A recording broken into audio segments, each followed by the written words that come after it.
जिन्होंने हमारी विरासत से हमको दूर धकेला, हमको उनको खदेड़ने का काम करना होगा। बौद्धों की भूमि पर ब्राह्मणवाद ने कब्जा कर रखा है। देखिए, ये लड़ाई खुले तौर पर ब्राह्मणवाद के खिलाफ है। झूठी लड़ाई हिंदू मुसलमान है, वास्तविक लड़ाई बौद्ध धर्म बनाम वैदिक धर्म की लड़ाई है।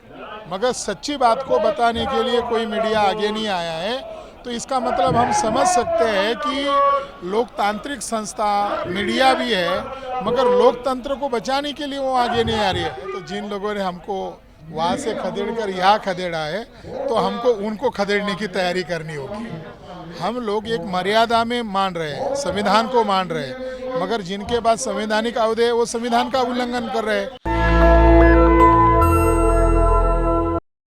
तमाम लोग महाबोधि महाविहार मुक्ति आंदोलन को लेके राष्ट्रीय सम्मेलन में है। 2 दिवसीय सम्मेलन यहाँ था। मेरे साथ कुछ खास मेहमान हैं, उन्हीं से बातचीत करेंगे कि आखिर बुद्ध की विरासत को बचाने के लिए उन्हें सड़कों पर क्यों आना पड़ा। सर बताइए, क्यों आना पड़ा? आखिर देश को 75 साल हो गए हैं, अभी भी आपको लगता है कि बुद्ध की विरासत पर किसी और का कब्जा है? मैं Buddhist society of India Delhi Pradesh का अध्यक्ष हूँ, CS भंडारी। ये जो आंदोलन चल रहा है, इसमें जो महाबोधि विहार है, जहाँ भगवान तथागत बुद्ध को ज्ञान प्राप्त हुआ था, वो बौद्धों की भूमि है। और बौद्धों की भूमि पर ब्राह्मणवाद ने कब्जा कर रखा है। जब ये गलत है भाई, जो हिंदू मंदिर हैं उनमें हिंदुओं का कब्जा है, जो मस्जिद हैं उसमें मोमडन्स का कब्जा है, लेकिन बुद्ध विहार पर बौद्धों का कब्जा ना हो करके हिंदुओं का कब्जा है, इसलिए आंदोलन चल रहा है। कैसे छुड़वाएंगे? क्योंकि आपको तो गिरफ्तार किया जा रहा है, आपके ऊपर FIR हो रही है, भंतों के हाथों में हथकड़ियाँ लग रही हैं। देखिए, जब कोई काम करना होता है तो मुश्किलें तो आती हैं भाई।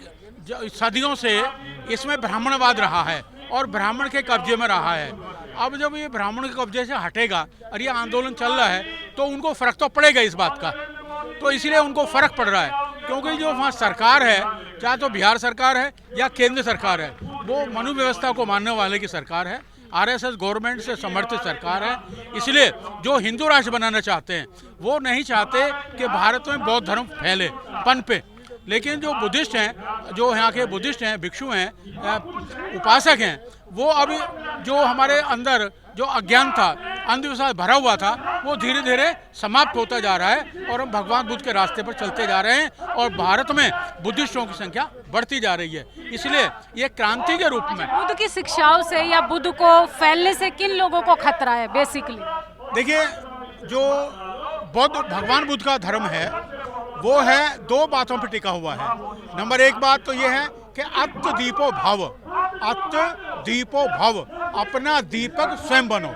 मतलब किसी की सुनी सुनाई बात पे विश्वास मत करो। दूसरा, वो वर्ण व्यवस्था, जाति भेद और असमानता को समाप्त करता है। वर्ण व्यवस्था नहीं है, जाति व्यवस्था नहीं है, सबको समानता है, किसी जाति का हो कोई हो, सब समान है, बुद्धिस्ट है। लेकिन यहाँ जो हिंदू राष्ट्र है, हिंदू राष्ट्र में वर्ण व्यवस्था है, जाति व्यवस्था है। ब्राह्मण सबसे ऊपर, वैश्य उससे नीचे, क्षत्रिय उससे नीचे, वैश्य उससे नीचे, तीसरे नंबर पर, और सबसे नीचे शूद्र है। तो ब्राह्मण नहीं चाहता कि जो चौथे नंबर पर शूद्र है वो पहले नंबर पर आ जाए, इसीलिए वहाँ बोधि विहार पर उन लोगों का कब्जा है और वो तो देना नहीं चाहते। अच्छा, आप लोग तो इतने अनुभवी लोग हैं, क्या आपको लगता है कि आज भी जातिवाद है? नहीं, मतलब ऐसा है, जातिवाद तो है, किंतु गणना के हिसाब से जो है ना, तभी तो कही जा रही है सरकार की तरफ से कि जाति गणना करवाओ। अगर जाति गणना करवाने के लिए कहते सरकार क्यों मना करती है? इस बात को पता लग जाएगा ना कि जो वर्ण व्यवस्था के मानने वाले लोग हैं, ठीक है ना, वे नहीं है वही उसमें, वे सब जो है वर्ण व्यवस्था को फैलाने वाले हैं। क्या कहेंगे सर, जाति जनगणना की बात कहना मतलब वर्ण व्यवस्था को चोट पहुंचाना? देखिए, इस सरकार जो है, मोदी सरकार, इसका कोई भरोसा नहीं है कि ये कह कुछ देती है, कर कुछ देती है। अभी आपने सुना, पहले एक विधेयक पास हुआ था, महिलाओं का 33% आरक्षण होगा, लेकिन आज तक लागू तो नहीं हुआ। अब ये जनगणना करा रही है, जबकि 2021 में जनगणना होनी चाहिए थी। अब दूसरे जो विपक्षी दल हैं, उन्होंने जनगणना में SC/ST का अलग महत्व को दर्शाया है कि भाई इनकी गिनती होनी चाहिए, काउंट होनी चाहिए। तो इसने मजबूर होकर के, क्योंकि कई स्टेटों में अब सरकारों वो इलेक्शन होने वाले हैं और उन इलेक्शन की वजह से ही इसने डिक्लेयर किया है। लेकिन उसके साथ भी ये कहा है कि जातीय जनगणना जो है वो अक्टूबर 26 से और फिर 27 से शुरू होगी। तो इस सरकार का कोई भरोसा नहीं है, करा भी सकती है और ना भी करा सकती है। और भी काम होते हैं मोदी जी पे आप लोगों को, क्या आपने कसम खा ली है कि सरकार की आलोचना ही करनी है? नहीं, सरकार की आलोचना नहीं। देश जो है का समता समानता बंधुत्व पर चलता है। हमारा संविधान जो है का सभी को बराबर का वो देता है। जब ऊंच नीच की भावना होगी तो विद्रोह होगा।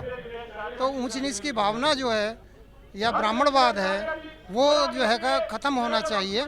जो संविधान ने जो समता स्वतंत्रता भाईचारा दिया है उसके शासन चलेगा तो कोई विरोध नहीं होगा। तो देखिए यहाँ पे बैनर लगा है विरासत के वारिस हिरासत में। क्या कहेंगे सर? बुद्धिस्ट जो हैं वो गिरफ्तार हो रहे हैं, हाथों में हथकड़ियाँ लगाई जा रही हैं। आप पहले दिन से इस आंदोलन को लीड कर रहे थे और आप पर भी गंभीर आरोप लग रहे हैं।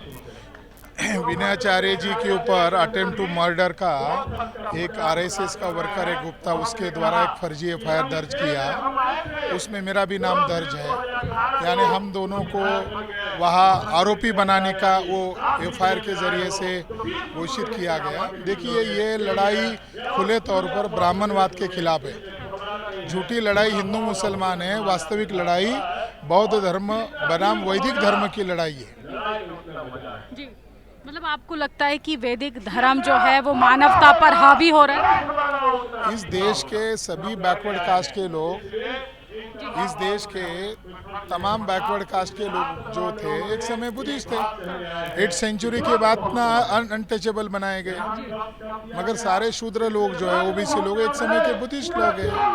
तो ये जो हमारे महापुरुषों की धरोहर है उसको बचाने का ये आंदोलन है। अशोक राजा का हम नाम लेते हैं, उन्होंने 84,000 बुद्ध विहार बनाए, मगर 84,000 बुद्ध विहार कहाँ गए? मस्जिदों में मंदिर ढूंढे जा रही है, मगर 84,000 विहारों को कौन ढूंढेगा?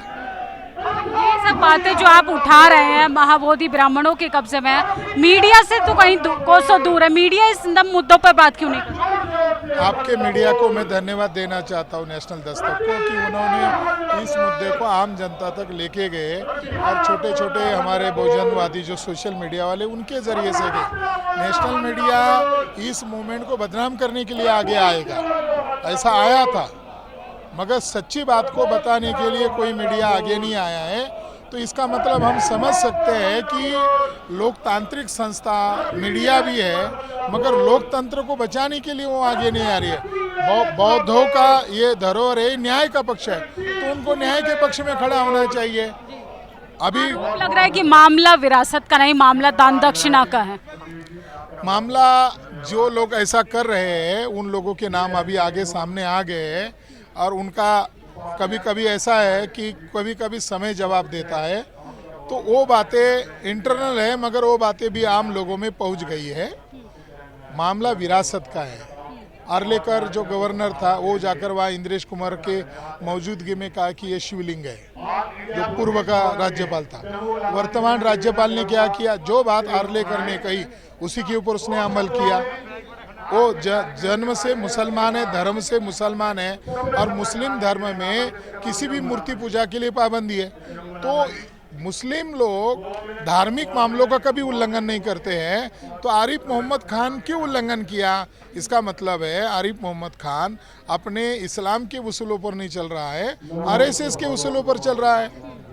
संविधान द्रोह करने का काम किया उन लोगों ने, BTMC के लोगों ने, गवर्नर ने। आगे की क्या रणनीति रहेगी आपकी? क्योंकि आपको तो बिहार से खदेड़ कर देश की राजधानी में भेज दिया, यहाँ पर भी आप लोगों को कोई चोरी का आरोप लगा रहा है, कोई मर्डर का आरोप लगा रहा है, हथकड़ियाँ लगाई जा रही हैं भंतों के हाथ में। क्या कहेंगे, सरकार पे वाकई असर होगा? जो शब्द प्रयोग हुआ, खदेड़ दिया गया है, तो ये उचित शब्द है। मुझे ऐसा लगता है उचित शब्द है। तो जिन लोगों ने हमको वहाँ से खदेड़ कर यहाँ खदेड़ा है, तो हमको उनको खदेड़ने की तैयारी करनी होगी। जिन्होंने हमारी विरासत से हमको दूर धकेला, हमको उनको खदेड़ने का काम करना होगा। हम लोग एक मर्यादा में मान रहे हैं, संविधान को मान रहे हैं, मगर जिनके पास संवैधानिक अवधि है वो संविधान का उल्लंघन कर रहे हैं। तो सैनिक की सीमा है, हम उनको खदेड़ने का काम करेंगे। क्या कहेंगे, देश की आवाम आपको देख रही है? लोगों की भावना है, ये मुक्ति आंदोलन जारी रहना चाहिए और इस आंदोलन को लक्ष्य हासिल होने तक चलना चाहिए। और ये एक अच्छा संकेत है कि अलग अलग राज्यों के विभिन्न संगठन के लोग, नेता एक मंच के नीचे आ रहे हैं और एक कॉमन एजेंडे को अपना कर इसको चलाना चाहते हैं। ये खुशी की बात है, गर्व की बात है। बहुत बहुत शुक्रिया सर हमें समय देने के लिए। आपके चैनल के लिए भी बहुत शुक्रिया। इस चैनल की वजह से यह आंदोलन जन जन तक पहुंचा है, मैं इनका हृदय से आभारी हूँ। तो ये आज देश भर के बुद्धिस्ट देश की राजधानी में एकजुट हुए हैं। ये बैनर देखिए, विरासत के वारिस आखिर हिरासत में कब तक। भंते विनय आचार्यों को रिहा करने के लिए, बीटी एक्ट को रद्द करने के लिए देश की राजधानी में देश भर के बुद्धिस्ट आज आंदोलन कर रहे हैं। आपकी क्या प्रतिक्रिया कमेंट बॉक्स में ज़रूर बताइएगा। कैमरा पर्सन आशीष के साथ मैं निधि। नेशनल दस्तक की आपसे गुजारिश है कि अगर इसको बचाना चाहते हैं तो नेशनल दस्तक को सब्सक्राइब करने के लिए रेड कलर के सब्सक्राइब बटन को दबाएं, फिर बेल आइकन की घंटी दबाएं। नेशनल दस्तक को बचाने के लिए बहुत जरूरी है कि हर खबर को शेयर करें, लाइक करें, कमेंट जरूर करें।